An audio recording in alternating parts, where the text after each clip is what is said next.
Super, merci. Allez-y, 2, 3.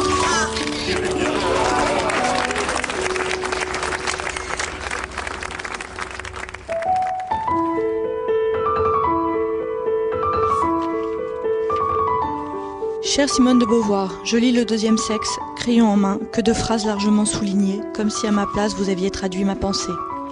Madame, je viens de relire Le Deuxième Sexe dont j'avais fait une première lecture voici 12 ans, peu avant mon mariage. J'en mesure mieux aujourd'hui la lucidité. Chère Madame, étudiant de philosophie et de lettres, je considère Le Deuxième Sexe véritablement comme un livre de chevet. Chers camarades, et j'ose dire amis, votre livre Le Deuxième Sexe m'a passionné. Je l'ai lu et relu plusieurs fois, et je l'ai offert à plusieurs personnes, et je le ferai encore sans me lasser. Je suis une usineuse qui n'a même pas son certificat d'études. Vous avez fait du bon travail, et je me permets de vous embrasser.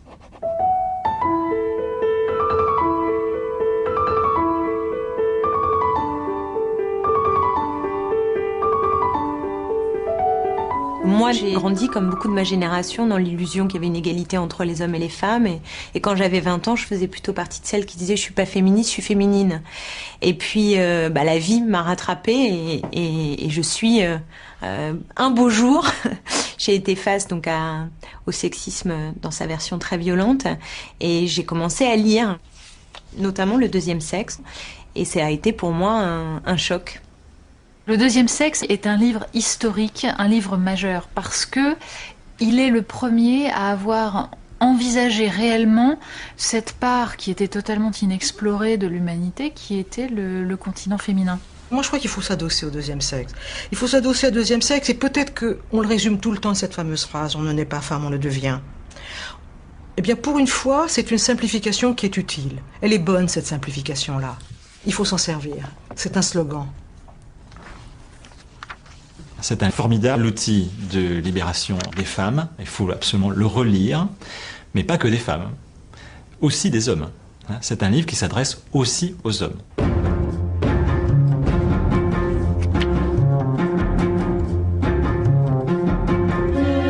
Simone de Beauvoir a 41 ans lorsqu'elle publie Le Deuxième Sexe en 1949.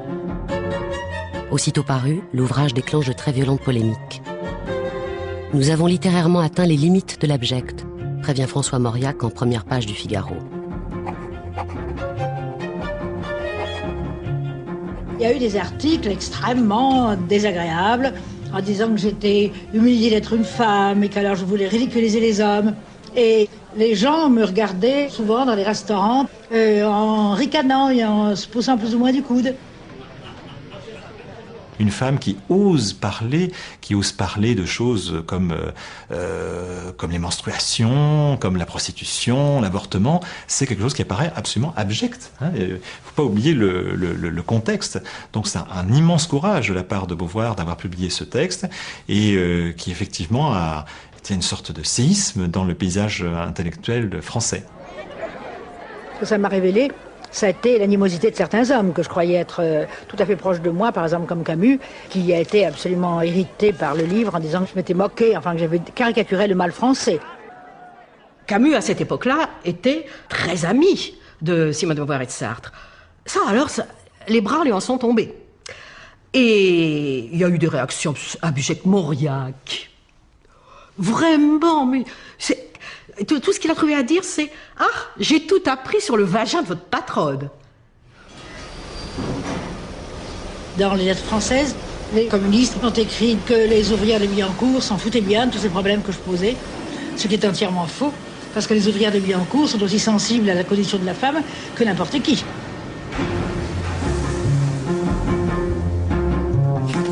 En dépit ou grâce au scandale qu'elle déclenche, cette somme impressionnante en 2 tomes, qui explore sur presque 1000 pages la condition de la femme, est un best-seller immédiat. 22 000 exemplaires sont vendus la première semaine. C'est le début d'un succès qui ne s'est jamais démenti. L'impact de ce livre a été doublé par l'exemple de la vie de Simone de Beauvoir. Les deux font un. On avait devant nous une femme libre, une grande intellectuelle, une femme qui connaissait un succès extraordinaire, une audacieuse. Et c'est la conjonction de sa vie et de ce deuxième sexe qui ont fait effet de libération, et pas seulement en France, dans le monde entier.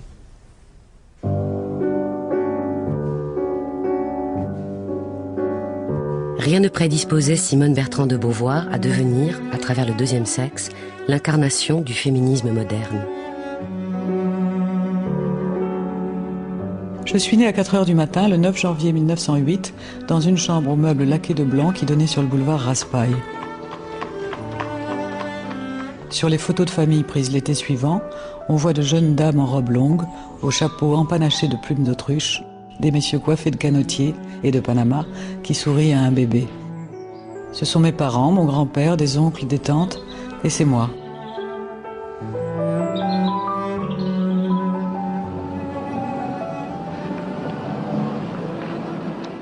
Mais je vais vous montrer où était l'immeuble où je suis née. Ça donnait sur le boulevard Raspail. Alors vous voyez, c'est là exactement, là où il y a le balcon au second étage, c'est là la chambre où je suis née. C'est là. Et c'était le balcon où je m'asseyais, je raconte dans la mémoire d'une jeune fille rangée, pour regarder les gens passer sur le boulevard.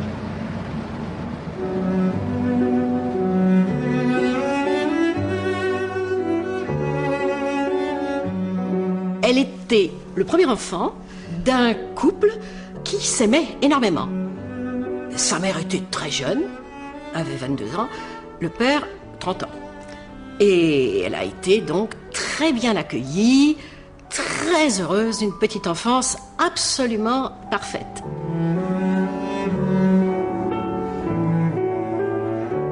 Fille d'une famille bourgeoise, elle aurait dû normalement se marier et avoir des enfants, fonder une famille.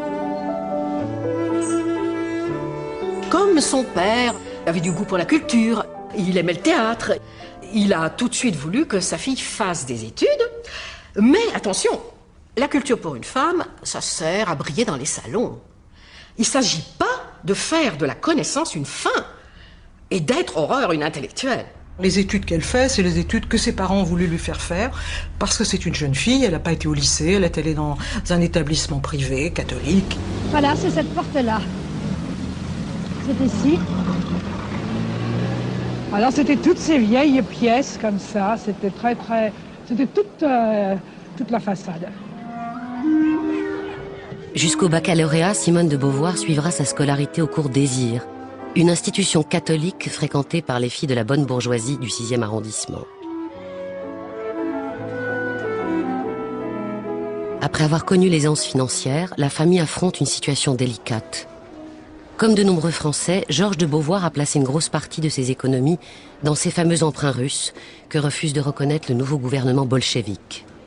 La famille se retrouve après la guerre, comme on dit, déclassée. Effectivement, très désargentée. Bon, ils ne sont pas évidemment dans la misère, mais on compte chaque sou. Et ça, au fond, ça a été une chance pour Simone, car sa famille qui l'avait destinée au mariage a accepté qu'elle fasse des études, car, comme le disait son père avec amertume, toi, tu seras obligé de gagner ta vie. Vers ces années-là, je suis livrée uniquement à mes études et à la lecture. Tu travaillais vraiment beaucoup. Oui, je travaillais beaucoup. Le soir, la nuit, tu n'arrêtais pas, tu n'avais vraiment jamais de distraction. Il faut voir que c'est quelqu'un d'une intelligence absolument formidable, qui apprend, travaille à une vitesse folle, qui à 20 ans a fait des mathématiques, des lettres, le grec ancien, de la philo. Tout ça se fait avec une facilité extraordinaire.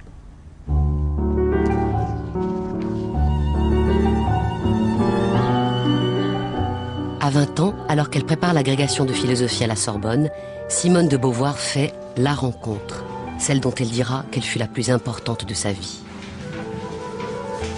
Nous préparions tous les deux l'agrégation et au début on ne se fréquentait pas du tout parce qu'il était normalien, il venait toujours avec ses amis normaliens, Maheu et Nizan.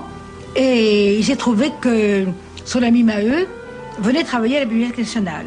Et que là, il s'est pris de sympathie pour moi et que nous causions, nous allions déjeuner ensemble. Et puis un beau jour, il a dit que Sartre finalement voulait faire ma connaissance. Parmi les Sorbonnards, on le considérait comme un coureur, un ivrogne et un très méchant homme. Je pense qu'il était le plus sale, le plus mal habillé. Je crois aussi peut-être le plus laid. Mais je me rappelle l'avoir vu une fois avec un grand chapeau dans les couloirs de la Sorbonne, faisant la cour à je ne sais pas quelle étudiante, parce qu'il était toujours en train de faire la cour à tel ou tel jeune philosophe. Et il avait un grand chapeau, il était en train de faire du charme et j'avais ricané. La première fois qu'elle a une discussion philosophique avec lui, elle a tout juste 21 ans, au Jardin du Luxembourg, il l'écrase complètement. Elle est battue, jamais personne ne l'a écrasée. D'abord, il était un peu plus âgé, ce qui compte beaucoup dans ces âges-là. Ensuite, il avait fait l'école normale, ce qui donne une culture bien plus profonde que d'avoir passé du cours désir simplement à la Sorbonne. Et puis, il était terriblement obstiné dans ses théories, dans sa pensée. Il pensait vraiment toute la journée, alors que moi, je pensais beaucoup, mais quand même pas toute la journée. On dit souvent, oui, Sartre était premier à l'agrégation, Simone de Beauvoir deuxième. C'est amusant dans cette petite mythologie, comme s'il y avait, voilà, justement, c'était le deuxième sexe. Voilà, Bon, on oublie de dire que Sartre avait raté l'agrégation la première fois et que Simone l'a eu du premier coup. Simone de Beauvoir et Jean-Paul Sartre formeront un couple unique en son genre. Un couple d'écrivains qui a fait le pari de vivre jusqu'au bout une relation fondée sur la liberté, l'égalité et la connivence tant affective qu'intellectuelle.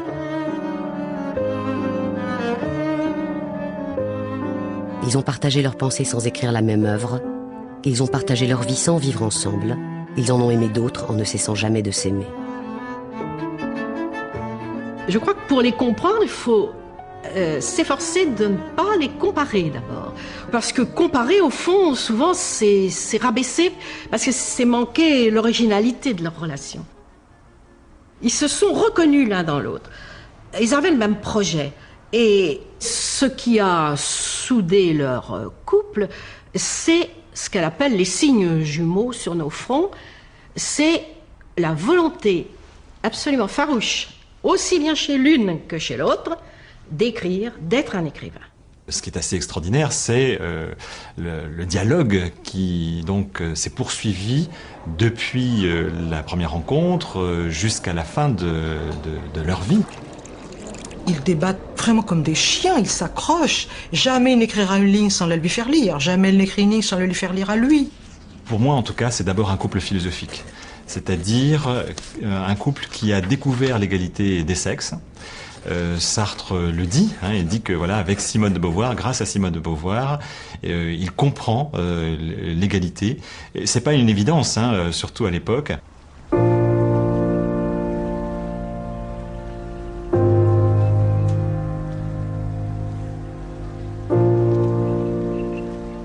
C'est une rencontre, une vraie rencontre, comme on fait à 20 ans, à 30 ans, à 40, peu importe, une vraie rencontre. Et sur cette rencontre-là, il y a un accord entre eux, qui est qu'ils ne seront pas un couple classique. Nous avions décidé que nous ferions la vie ensemble, mais pas du tout, en effet, ça n'a jamais été question, il n'y a jamais été question de le faire sous la forme d'un mariage. Personnellement, j'en avais pas grande envie, mais je savais surtout qu'il en avait encore beaucoup moins envie, parce que déjà d'être professeur, d'avoir un censeur, etc., ça ne lui plaisait pas, et d'être un homme marié, ça lui aurait plu encore moins. Et comme il n'était pas question d'avoir des enfants, parce que pour moi, ça ne se posait pas. Non pas que ça ne soit pas posé, peut-être quand j'avais 18 ou 19 ans, quand j'envisageais un mariage bourgeois, j'avais pas de répugnance a priori à avoir des enfants. Mais dans le genre de vie que je comptais mener, où il fallait que je gagne ma vie d'une part et je voulais écrire d'autre part, il n'y avait pas de place pour des enfants. Elle a eu une espèce d'intuition extrêmement rapide. Le nœud par lequel on accroche les femmes de façon presque indissoluble à leur condition de femme, c'est la maternité. C'est là qu'on les reprend à chaque fois. Je crois que ce qu'elle a voulu, c'est que être femme n'apporte aucune limitation. Être femme pouvait aussi s'accorder au fait qu'on peut avoir des amours passionnés avec des hommes, mais vivre des flammes qu'elle a eues avec quelques-unes de ses lycéennes et étudiantes, et sans pour autant devenir homosexuelle ou homme. Elle n'est ni l'un ni l'autre, elle est une femme qui vit toutes les expériences qui peuvent être données à une femme. Cette légende qui voudrait que Sartre a préservé une sorte de liberté sexuelle que cette pauvre Simone aurait subie, je crois être complètement démentie par les écrits, par les faits. Simone de Beauvoir tenait aussi à cette liberté, elle en a pleinement profité. Lettre à Sartre, mercredi 27 juillet 1938. Cher petit être, il m'est arrivé quelque chose d'extrêmement plaisant. C'est que j'ai couché avec le petit Bost d'ici 3 jours. Nous passons des journées d'idylle et des nuits passionnées. Ça me fait une chose précieuse et forte mais légère aussi et bien à sa place dans ma vie. Au revoir, cher petit être. J'ai envie de passer de longues semaines seule avec vous. Je vous embrasse tout fort, votre Castor. Ce pacte éthique, on le réduit souvent à l'idée de, voilà, on peut avoir chacun ses aventures. Mais là, il y a quelque chose de plus. C'est une écriture qui assume le désir de chacun et qui aussi essaye de comprendre le désir de l'autre. Ça, c'est quand même quelque chose d'exceptionnel. Quand on s'est connus, vous m'avez dit que vous vouliez écrire. Oui, je voulais écrire. Et je ne l'ai pas fait pendant 2-3 ans quand on a commencé à se connaître, parce que j'étais très absorbée par mes rapports avec vous, d'une part, parce que d'autre part, je faisais des cours et j'étais très occupée, je lisais beaucoup. Et puis, j'avais pas d'inspiration pour écrire quelque chose. Et quand j'ai recommencé, ça a été des œuvres qui m'étaient très, très extérieures, que je vous ai montrées d'ailleurs au fur et à mesure, et que vous trouviez très mauvaises. Mais c'était pas bon. C'était pas bon. Pourquoi? Parce que vous n'aviez pas encore fait un style. Nous avons une conversation qui m'a énormément frappée au Dôme. Vous m'avez dit, mais enfin, mettez plus de vous dans ce que vous écrivez. Vous êtes beaucoup plus intéressante que toutes ces José, ces je ne sais plus comment j'avais appelé mes héroïnes. Mettez-vous dedans.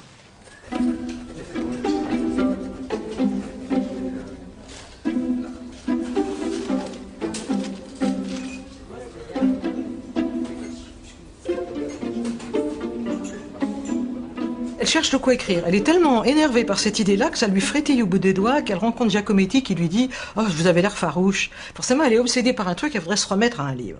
Elle sent qu'elle a envie... Bon, à quoi? Et Sartre lui dit « Écrivez sur vous, c'est ce que vous connaissez le mieux ». Et quand elle se dit « Je vais écrire sur moi », la première question qu'elle se pose, c'est une question qu'elle ne s'était jamais posée, dit-elle. Mais au fond, c'est vrai. Et qu'est-ce que c'est qu'être une femme? En quoi ça a compté pour moi? Et la première réponse qu'elle fait, rien, ça n'a pas compté. Sartre l'a encouragée en lui disant « Mais oui, Castor, vous, personnellement, vous n'avez jamais souffert d'être une femme. N'empêche que vous êtes une femme. Qu'est-ce que ça veut dire ?» Et là, ça l'a passionnée, mais attention, d'un point de vue théorique, d'un point de vue intellectuel. Je voyais les autres femmes et je voyais tous les couples que je connaissais. Je voyais que le rôle important, positif joué par les hommes et que la femme était vraiment dans leur ombre. Et puis j'ai commencé alors à lire beaucoup de choses que les hommes avaient écrites sur les femmes. Et j'ai vu qu'elles étaient toujours traitées d'être relatives, d'être secondaires, etc., etc. Alors ça m'a intéressé de voir qu'est-ce que c'était que la femme dans les mythes des hommes. Et puis j'ai pensé qu'il fallait passer des mythes aux raisons qu'il y avait sous ces mythes.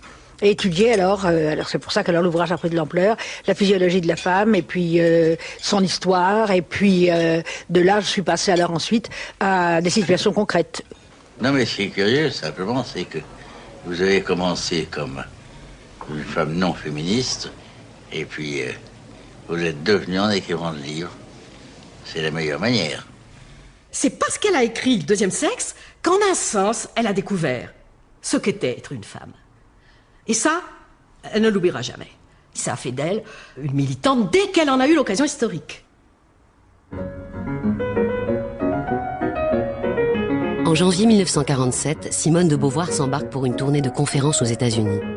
Depuis un an déjà, elle travaille à la rédaction du Deuxième Sexe. Elle expliquera par la suite que ce premier séjour américain lui a ouvert les yeux sur la condition réelle des femmes. Pendant qu'elle écrit Le Deuxième Sexe, elle n'est pas obsédée par la question de la condition des femmes. Elle y pense à peine.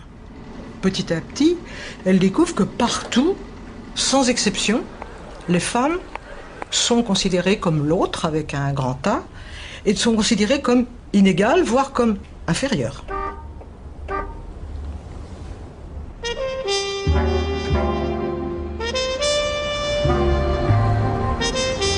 Lorsque vous arriverez à Chicago, téléphonez à mon ami Algren, lui avait conseillé une amie new-yorkaise. C'est un homme étonnant, un écrivain, il connaît parfaitement la ville.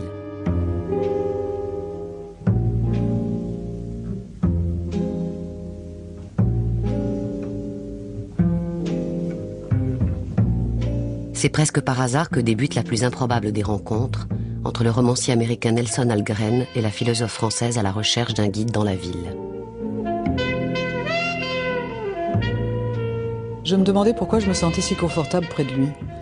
Nous étions seuls dans la limousine qui nous emportait vers le centre de la ville. Déjà, il me serrait contre lui. Un carcan de chair emprisonnait mes lèvres, une langue fouillait ma bouche et mon corps se levait d'entre les morts. J'entrai dans le bar en titubant. Il y avait une grande glace à côté de la porte, et ensemble nous avons souri à notre reflet.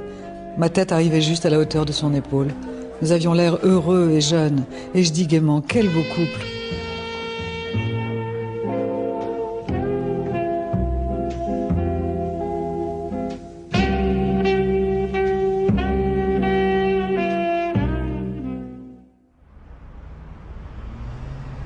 Nelson, mon amour, il est minuit.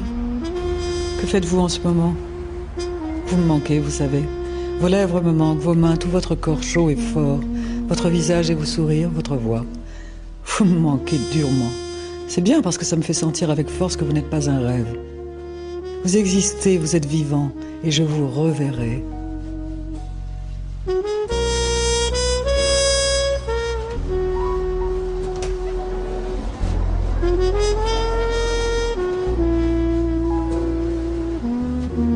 Simone de Beauvoir et Nelson Algren se reverront souvent, beaucoup, partout. Et ce sont quelques 300 lettres passionnées que Simone de Beauvoir enverra à son amant américain, le temps de leur liaison transatlantique. Mon cher amour, jamais je n'ai aimé personne comme je vous aime, avec tant de plaisir dans l'amour et d'amour dans le plaisir, tant de fièvre et tant de paix. De cette manière précisément que vous aimez, je me sens une femme dans les bras d'un homme, réellement et totalement. Et ça veut dire beaucoup, beaucoup pour moi. C'est une femme complète qui vous désire. Je ne suis plus rien d'autre désormais que ce brûlant, fier, impatient et heureux désir de vous.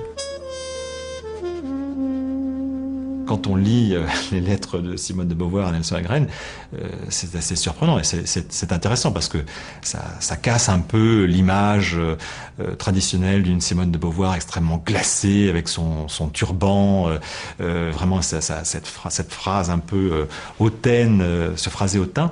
Et là, on voit une personne passionnée. Avec cet amant américain, elle a une relation magnifique, la vraie relation d'une femme avec un homme qu'elle aime. Elle lui dit ma place est entre vos bras, mon ventre contre votre ventre. On ne peut pas être plus clair. Nelson, mon amour, cet été je serai dans vos bras. Oh Nelson, je serai gentille, je serai sage, vous verrez. Je laverai le plancher, je cuisinerai tous les repas. J'écrirai votre livre en même temps que le mien. Je ferai l'amour avec vous 10 fois par nuit et autant dans la journée, même si ça doit légèrement me fatiguer.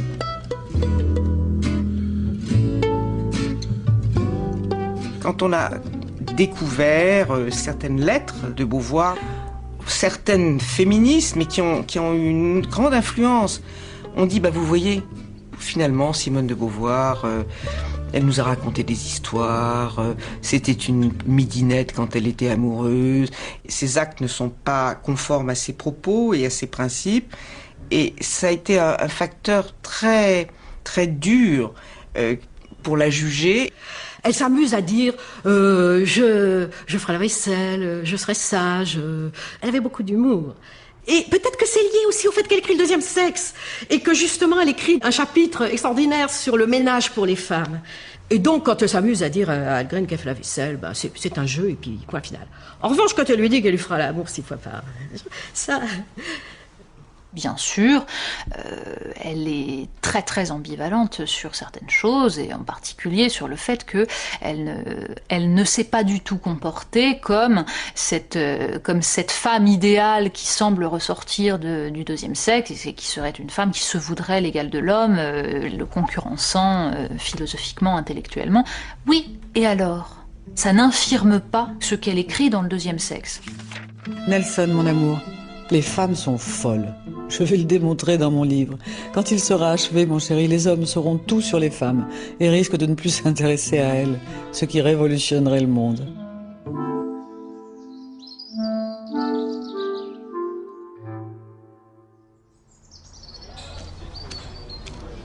Mon cher amour, oui, peut-être aurais-je dû m'expliquer nettement sur Sartre avant. Depuis longtemps, nos existences se confondent et je vous ai dit déjà à quel point je suis liée à lui par un amour qui se rapprocherait plutôt d'une fraternité absolue. Sexuellement, ça n'a pas été une parfaite réussite. Essentiellement à cause de lui, il n'est pas passionné par la sexualité. C'est un homme chaleureux, vivant, en tout sauf au lit. Peu à peu, ça nous a paru inutile, voire indécent de continuer à coucher ensemble. Nous avons abandonné au bout d'à peu près 8 ou 10 ans. Pour vous, vous savez, je pourrais renoncer à la plupart des choses. En revanche, je ne serais pas la Simone qui vous plaît si je pouvais renoncer à ma vie avec Sartre. Je serais une sale créature, une traîtresse, une égoïste. Cela, je veux que vous le sachiez, quoi que vous décidiez dans l'avenir. Ce n'est pas par manque d'amour que je ne peux pas rester vivre avec vous. Elle lui dit, c'est pas par manque d'amour, rien ne me manque plus que vous.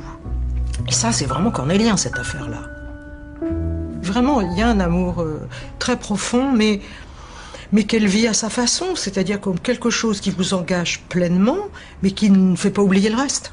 Elle a su tout de suite qu'elle ne pourrait quitter ni Sartre ni la France. Ça, c'était absolument exclu, parce que c'était se détruire elle-même, quoi. Elle le dit d'ailleurs, elle dit « J'aurais voulu, j'aurais aimé vous donner tout, mais ça n'est pas possible. » Elle lui a dit « Je reviendrai toujours. » Il a compris, elle partira toujours. Nelson, mon cher amour, temps plutôt froid et pluvieux. En moi aussi, il fait froid. Je ne me plains pas, parce que même si le monde demeure à jamais glacé désormais, ça en valait la peine. En rêve, une de ces dernières nuits, je vous déclarais que je me ferais enterrer avec votre anneau au doigt, ce que j'ai bien l'intention de faire. Votre anneau au doigt et votre visage dans mon cœur, tant que je vivrai. Simone.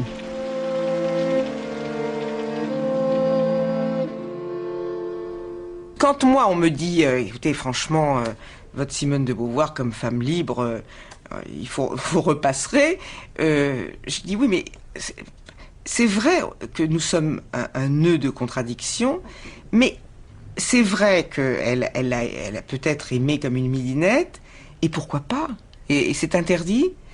Il n'empêche qu'elle a, à mon avis, été en dernier ressort et malgré tout conforme à ses principes. Et pour moi, une des colonnes vertébrales, ce qui structure Simone de Beauvoir, c'est une exigence de vérité. Mais pour elle, l'exigence de vérité, c'était de dire tout, y compris ce qui allait contre les préjugés de son temps. Porte de Versailles, 400 jeunes candidates affrontent les épreuves d'un examen délicat. Repassage, couture, cuisine, remplaceront-ils les maths et le latin? Le certificat d'aptitude professionnelle d'enseignement ménager désignera désormais aux candidats maris les maîtresses de maison accomplies. Et Molière lui-même n'aurait pas désapprouvé qu'une femme étudie et sache tant de choses. Je pense que tout de même on peut dire que vous avez voulu, comment dirais-je, frapper un coup, si je peux dire, agir, n'est-ce pas, en écrivant ce livre. Il n'est pas purement dans l'abstrait. Certainement que c'est un livre que j'ai écrit, d'une part parce qu'il m'a semblé que les femmes d'aujourd'hui avaient beaucoup de mal pratiquement et moralement à vivre et qu'elles étaient dans un état de déséquilibre, et d'autre part parce que j'ai été assez irritée, comme beaucoup de femmes, par le nombre de grandes sottises qui se débitent à propos de nous et à propos de notre situation. Les difficultés de la vie moderne ont incité de plus en plus le sexe faible à se mêler aux activités du sexe fort. Or, il est avéré que l'organisme féminin est plus fragile que celui de l'homme. Le sexe faible est notamment surtout faible des jambes. Quel malheur que d'être femme. Et pourtant, le pire malheur quand on est femme est au fond de ne pas comprendre que c'en est un. Kierkegaard. La Pologne vient de dévoiler son arme secrète. Sans doute n'est-elle pas nouvelle, mais elle est toujours de bonne stratégie. Quant aux étudiants de Varsovie, ils rêvaient depuis des années de mettre les femmes au pas. Allez, vas-y ma poule, vas-y, allez, maintenant c'est à toi. Le pack fait le poids dans toutes les attaques.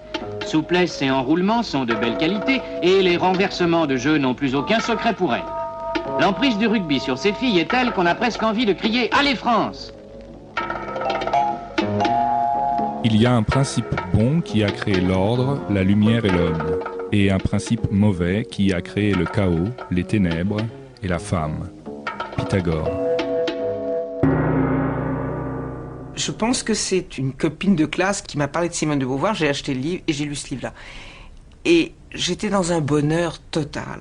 Parce qu'au fond, elle me rendait licite et presque obligatoire de faire ce que j'avais envie de faire. Et ce qui m'a le plus secoué, et je pense que c'est ça la ligne de force de ce livre, c'est méfiez-vous de la nature.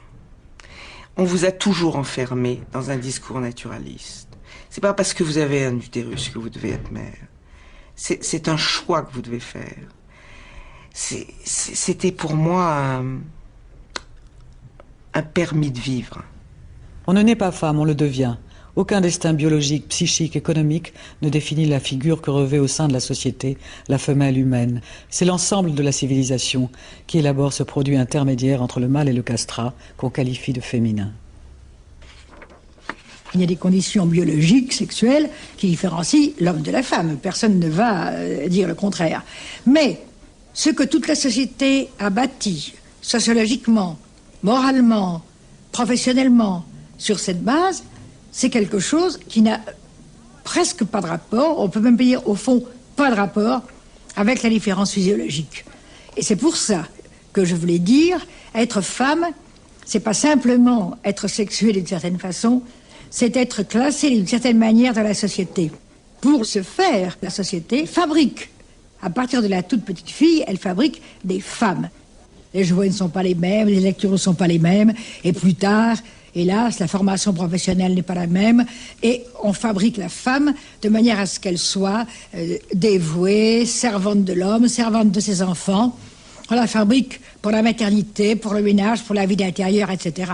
Et c'est comme ça qu'elle devient femme, à partir d'une naissance qui pourrait lui donner les mêmes chances qu'à un homme. Elles sont nées pour faire rêver, dans les magazines et dans les vitrines. Les femmes ont tant de frivolité, demande à Gisèle et à Isabelle. Elles sont nées pour balayer et faire la vaisselle, vider la poubelle. Les femmes ont tant d'habileté, demande à Hélène, et puis à Guylaine, demande à Gisèle et à Isabelle. Elles sont nées pour enfanter, et savent dès l'enfance que c'est dans la souffrance. Les femmes ont tant de générosité, demande à Christine et à Micheline, demande à Hélène, et puis à Guylaine, demande à Gisèle et à Isabelle.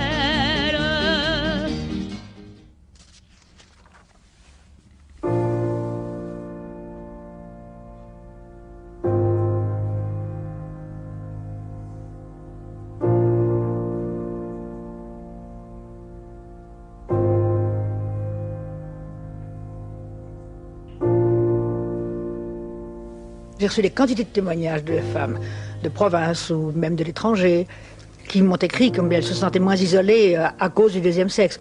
Donc je me suis très vite rendu compte que j'avais fait un ouvrage qui était assez important pour un certain nombre de femmes.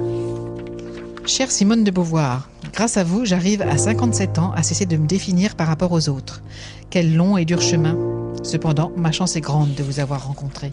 Madame, je voudrais que vous sachiez l'importance de votre livre pour moi, au lendemain de mes 30 ans, et sûrement pour beaucoup d'autres. Il aide à devenir adulte. Chère Simone de Beauvoir, je vous écris dans une cabane de pêcheurs que l'on me prête. Il n'y a pas d'électricité et c'est une bougie qui m'éclaire. I am 75 years old and retired. Cara Simone, I've decided, vi leggo penna in mano e mi sembra che lei abbia tradotto il mio pensiero.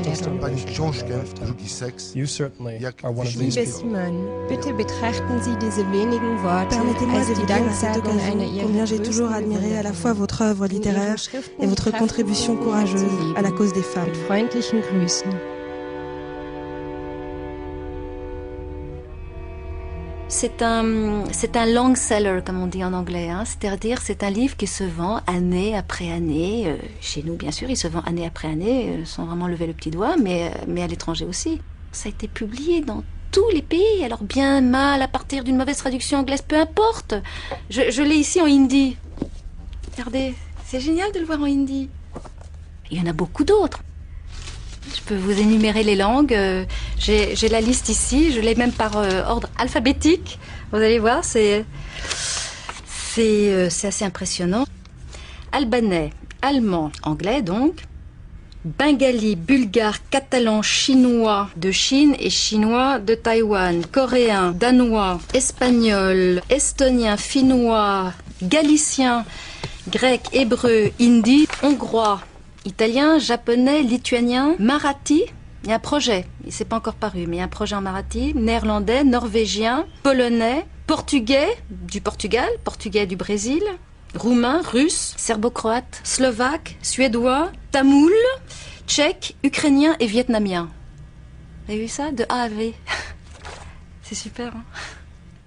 On lui doit tant parce que c'est elle, avec le deuxième sexe, qui dit à ses premières lectrices, parce qu'il y aura plusieurs générations, vous pouvez faire ce que vous voulez de votre vie.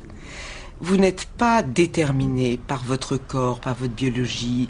Vous êtes un être de pensée, de liberté, et donc, d'une certaine façon, faites comme moi, ouvrez la cage.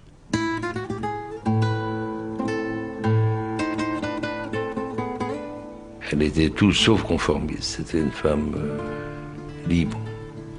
Mais libre vraiment. Quand je l'ai connue, j'avais 27 ans. Elle avait 44 ans. Je la trouvais belle. J'aimais la pureté de son visage, ses yeux, etc. Elle me plaisait, oui. Elle me plaisait. Et elle sentait ça. En Afrique, avec des coloniaux. Et donc très naturellement, on a commencé à vivre ensemble. Et on a continué, on a vécu ensemble pendant 8 ans. Il nous a amené, c'est-à-dire que c'est lui qui a pêché. Je suis le seul homme avec lequel elle ait vécu. Et ça, c'est un très bon ami qui a pris part à des combats au Vietnam et qui s'est fait blesser. Il a l'air mort. Évidemment que le deuxième sexe est un livre capital, très important pour elle, mais je n'avais pas l'impression, vivant avec elle quotidiennement, de vivre avec le féminisme. Jamais de la vie, je vivais avec une femme totalement féminine. Car elle l'était. C'était une vraie femme. Et je la voyais beaucoup plus comme ma compagne que comme une icône du féminisme. Dans le féminisme de Simone de Beauvoir, il n'y a pas de haine des hommes. Il n'y a pas de rejet de l'amour. Il y a presque une solidarité, une connivence. Elle n'a jamais été en guerre contre le mal.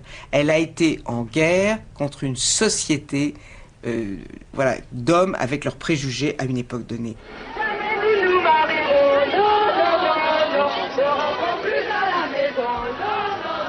C'est la première grande manifestation féministe qui se tient à Paris depuis 1936.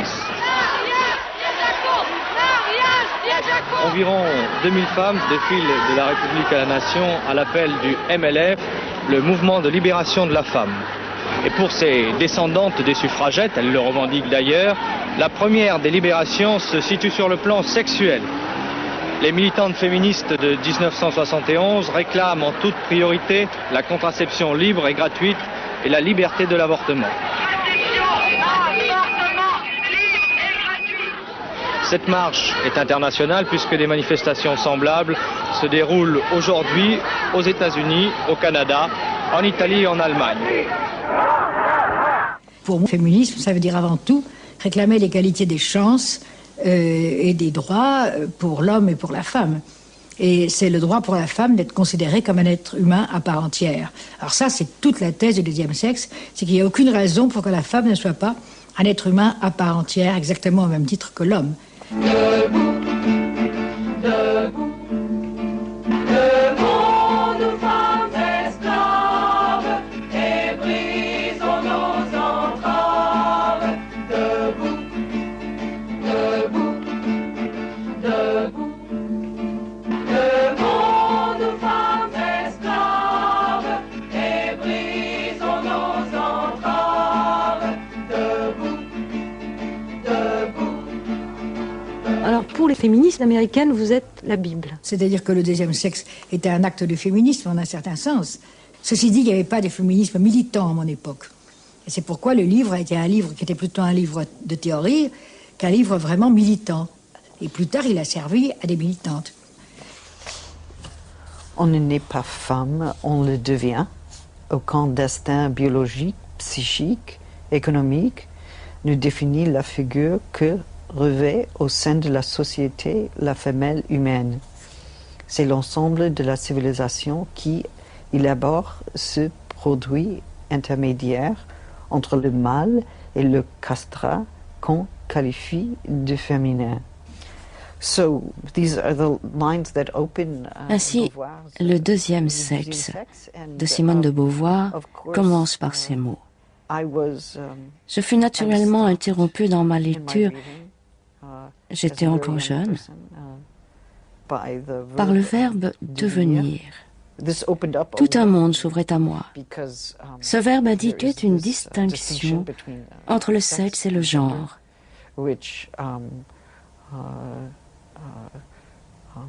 Et suggérait qu'il n'y a pas d'obligation de passer de l'état de femelle à l'état de femme. Je pense que les féministes doivent sans aucun doute beaucoup à Beauvoir. Elles sont nombreuses à reconnaître leur dette envers elle. C'est un zoologiste qui avait fait la traduction. Il a oublié beaucoup de choses et même fait des contresens. Mais nous attendons une nouvelle traduction très prochainement. Et je crois qu'elle sera bien meilleure. Let me tell you right away in the second paragraph. She says, the sagesse féminine. Sagesse féminine, je ne sais pas. Sagesse, no, you no, know, I to think be a it's- good girl. No, I don't think so.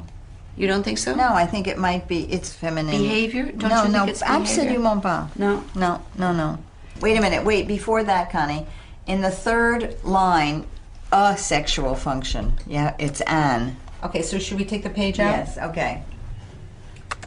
En 99, on était au colloque sur l'anniversaire de la publication du deuxième sexe. Et toutes les communications étaient sur la mauvaise traduction anglaise. La personne qui a écrit cette traduction, c'est un professeur émérite, c'est-à-dire à la retraite, de zoologie. Les consignes de l'éditeur étaient coupées parce que le public américain ne va jamais lire un livre aussi long. Et donc, il a fait ce qu'on lui a demandé de faire. Le malheur pour lui, c'est qu'il a coupé des parties très très importantes. Mais il y a une chose qu'on peut sérieusement pardonner. Nous savons maintenant de quoi il s'agit sur le livre. Lui, il ne pouvait pas savoir. Il ne pouvait pas savoir qu'il était sur le bord d'un mouvement, le mouvement le plus important du XXe siècle. C'était 53 quand même. Nous nous rendons compte maintenant à quel point c'était coupé. On dit que 10%, on dit, 10 ou 12% les étaient spécialistes, mais coupés. nous pensons maintenant qu'il y a plus. J'ai pris mon téléphone, j'ai appelé Anne Solange et on a commencé à se dire, c'est à nous de le faire. Il faut le traduire. Il faut le traduire. Je suis allée trouver l'éditeur américain en lui disant, écoutez, peut-être que vous n'êtes pas au courant parce que tout le monde est mort depuis, mais sachez que la traduction que vous avez publiée, moi-même je n'en étais pas consciente, vous ne l'êtes peut-être pas non plus, mais c'est une édition qui est tronquée avec des contresens, donc ça vaudrait la peine d'avoir the real thing. Et il voyait pas trop l'intérêt parce qu'il continuait à bien le vendre. Et donc j'ai abordé les Anglais et c'est une jeune éditrice qui a très bien réagi, qui m'a dit mais c'est très intéressant ça. Ah bon, c'est tronqué, je ne savais pas. Et finalement tout le monde s'est lancé dans l'aventure. L'aventure est en cours.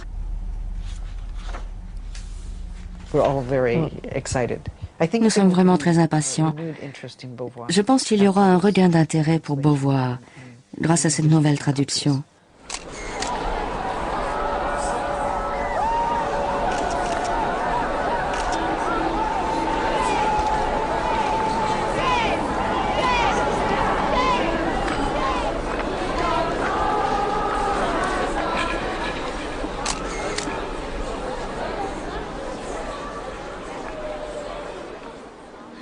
She has blonde hair and blue-green eyes.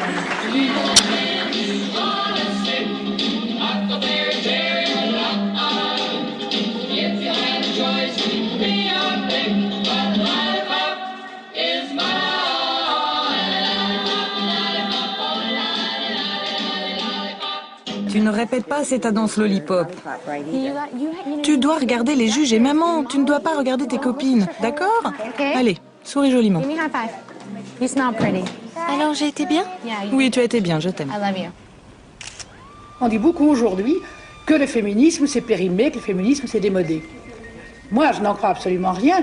Enfin, quand j'écrivais le deuxième sexe, j'avais un vif espoir que la condition des femmes allait profondément changer. C'est ce que je dis d'ailleurs à la fin du livre. Je dis que j'espère que ce livre sera un jour périmé. Et malheureusement, il ne l'est pas du tout. Elle a été la philosophe de la liberté des femmes. Elle a lutté contre tout ce qui empêchait les femmes d'avoir une vie libre. Et je pense qu'elle a gagné. Et que les femmes aujourd'hui font ce qu'elles veulent si elles le veulent. Mais une seconde exigence, non moins légitime, est apparue, c'est l'exigence d'égalité. Et c'est cette exigence d'égalité entre les sexes qui n'est pas réalisée, il faut bien le dire, qui même peut-être a empiré sur certains points. Je crois que les chiffres, c'est quand même ce qui parle le plus. Hein. J'ai pas trouvé des arguments meilleurs que les chiffres de rappeler qu'il y a 25% d'écart de salaire entre les hommes et les femmes, qu'on a en gros 97% des secrétaires qui sont des femmes et 9% des PDG qui sont des femmes, que 80% des tâches domestiques sont réalisées par les femmes, qu'il y a 2 millions de femmes victimes de violences conjugales, 48 000 viols estimés chaque année. Et avec ça, pour légitimer dans une période de crise, de chômage, etc., et bien finalement, on voit bien qu'il y a des tentations de remettre chacun à sa place, et notamment les femmes à la maison. Quand on regarde aujourd'hui la façon dont sont éduquées les petites filles par rapport aux petits garçons, on voit qu'il y a toujours une différence, et une différence immense. Il suffit d'ouvrir un catalogue de jouets pour s'en rendre compte, c'est toujours très très drôle. On voit les jeux créatifs, les jeux de construction, les jeux qui permettent finalement de conquérir le monde. Tout ça, c'est pour les garçons. Les filles ont droit à des poupées, au micro et aux paillettes pour préparer la Star Academy. Je pense que Simone de Beauvoir ne s'était pas du tout trompée. On ne naît pas femme, on le devient, et la façon dont on nous le fait devenir aujourd'hui est pas très brillante. Je pense qu'il y a des retours en arrière, et je pense que le discours essentialiste, c'est-à-dire qui vise à figer les identités de genre dans des normes, les femmes font ci, doivent être dans la sphère reproductive et les hommes sont dans la sphère productive. Je pense que cette répartition, cette division sexuelle du travail historique est en train d'être un peu relégitimée par un discours ambiant.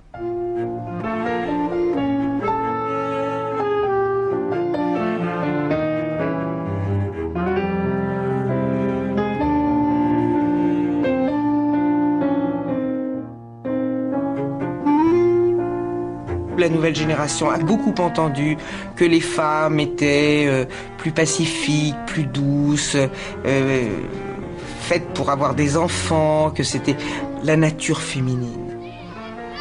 C'est-à-dire exactement ce dont Beauvoir nous avait débarrassés. Elles sont prisonnières, me semble-t-il, de nouveaux préjugés qui ne sont que les anciens préjugés remis à la mode d'aujourd'hui.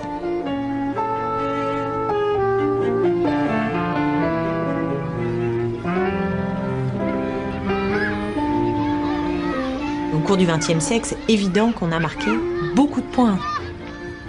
On a acquis une égalité sur le papier.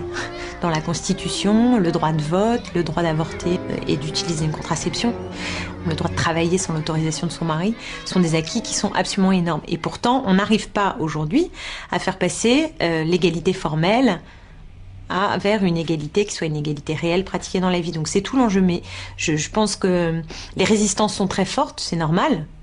Enfin, c'est normal. On pourrait estimer que c'est pas normal, mais je veux dire, on ne déconstruit pas un rapport de domination qui est comme ça aussi ancien en claquant des doigts.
des femmes. Ah, encore? Écoutez, ça intéresse tout le monde.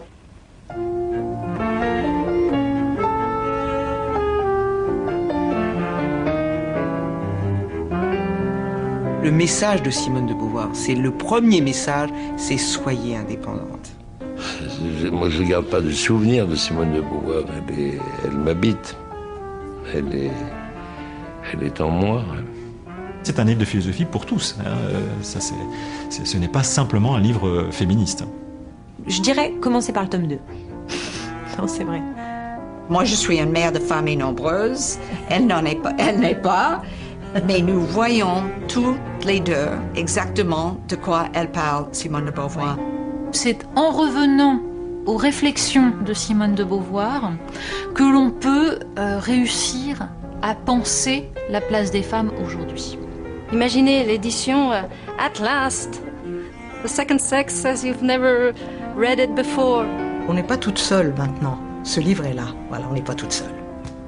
Je sais pas si je garde une image, c'est plutôt une présence. Pour moi, elle est là.